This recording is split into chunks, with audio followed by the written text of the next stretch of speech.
Example है आपका salt solution. अब साल्ट सॉल्यूशन आप बनाओगे तो साल्ट को किस में मिक्स करोगे आप? वाटर में।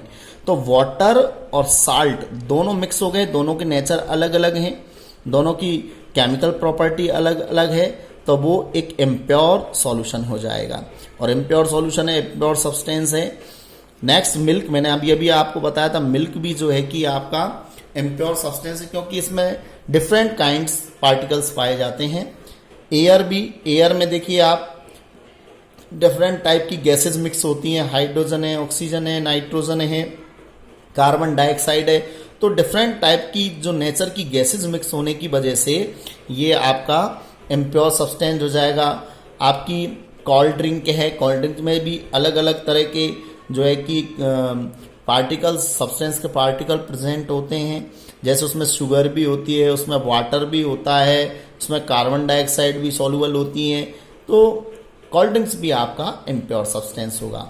सॉइल भी आपकी इम्प्योर सब्सटेंस होगी, क्योंकि सॉइल में भी डिफरेंट टाइप के पार्टिकल्स मौजूद होते हैं। तो जितने भी आपके मिक्सर फॉर्म हो रहे हैं वो सभी मिक्सर्स जो होंगे वो आपके इम्प्योर सब्सटेंस होंगे। अब क्या प्रॉपर्टीज होती है इम्प्योर सब्सटेंस की? तो देखिए एक बार अपन और डिफ्रेंशिएट करें इनको। प्योर सब्सटेंस में तो आपको एलिमेंट और कंपाउंड के बारे में पढ़ना है, जिसका डिस्क्रिप्शन आगे लेंगे। और इम्प्योर सब्सटेंस में आपको ओनली मिक्सचर्स के बारे में पढ़ना है। तो मिक्सचर्स अपन के क्या होते हैं, उनकी प्रॉपर्टी क्या होती है, देखिए। फर्स्ट, ए मिक्सचर में बी होमोजीनस और हिटेरोजीनस। अब जो मिक्सचर होता है वो होमोजीनस भी हो सकता है और हेटेरोजीनस भी हो सकता है। अब क्या होमोजीनस का मतलब है, क्या हेटेरोजीनस का मतलब है? जैसे देखिए शुगर सॉल्यूशन है। अब शुगर सॉल्यूशन आप बनाओगे तो पूरे इसके मास में, इसकी कंप्लीट मास में, कंप्लीट सॉल्यूशन में आपको ये शुगर और वाटर सेपरेट नजर नहीं आएंगे, बिल्कुल आपस में पूरी तरह से मिक्स हो जाएंगे, सॉल्युबल हो जाएगी शुगर। आपको शुगर पार्टिकल दिखाई देते हैं क्या सॉल्यूशन में? नहीं देते। तो वो हो जाएगा homogeneous mixture.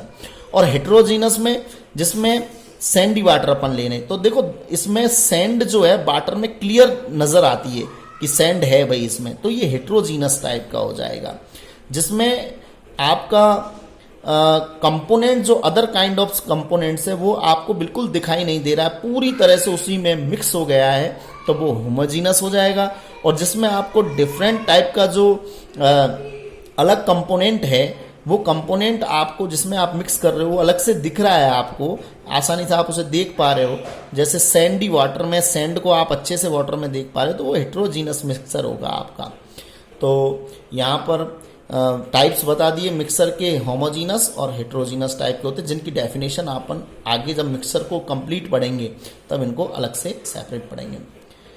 Next, a mixture can be separated into other kind of matter by physical process. A mixer can be separated, mixture को सेपरेट किया जा सकता है into other kind of matter. Other kind of matter दूसरे matter से जो other type का है, by physical process, physical process के द्वारा उसको सेपरेट किया जा सकता है। जैसे मैंने बताया था अभी साल्ट सॉल्यूशन है, तो ये एक मिक्सर हो गया। अब आप इसमें से साल्ट को और वाटर को सेपरेट करना चाहते हो तो कर सकते हो फिजिकल प्रोसेस द्वारा। आप इसे बॉईल कीजिए, तो बॉईल करोगे तो क्या होगा, वाटर तो वेपर हो जाएगा पर साल्ट वेपर नहीं हो पाएगा। तो साल्ट और वेपर वाटर है वो एक दूसरे से सेपरेट हो सकता है। कौन सी प्रोसेस से? फिजिकल प्रोसेस से। पर ध्यान रहे प्योर सब्सटेंस को आप फिजिकल प्रोसेस से सेपरेट नहीं कर सकते। नेक्स्ट है, a mixture does not have a fixed composition और a fixed melting and boiling point. जो मिक्सर होता है वो उसका कोई फिक्स कंपोजिशन नहीं होता है, ना इसका कोई फिक्स मेल्टिंग पॉइंट होता है, ना इसका कोई बॉइलिंग पॉइंट होता है। देखिए जैसे आपने सपोज दैट घर पे आपने कुछ सॉल्यूशन तैयार किया, जिसमें आपने वाटर भी लिया, वाटर में साल्ट भी डाल दिया, साल्ट में शुगर भी डाल दी, तो अब इसका जो कंपोजिशन है वो फिक्स नहीं है। आप हो सकता हो 1 चम्मच शक्कर ज़्यादा और डाल दो शुगर, 1 चम्मच साल्ट और ज़्यादा डाल दो, तो वो कंपोजिशन फिक्स नहीं है मिक्सर का।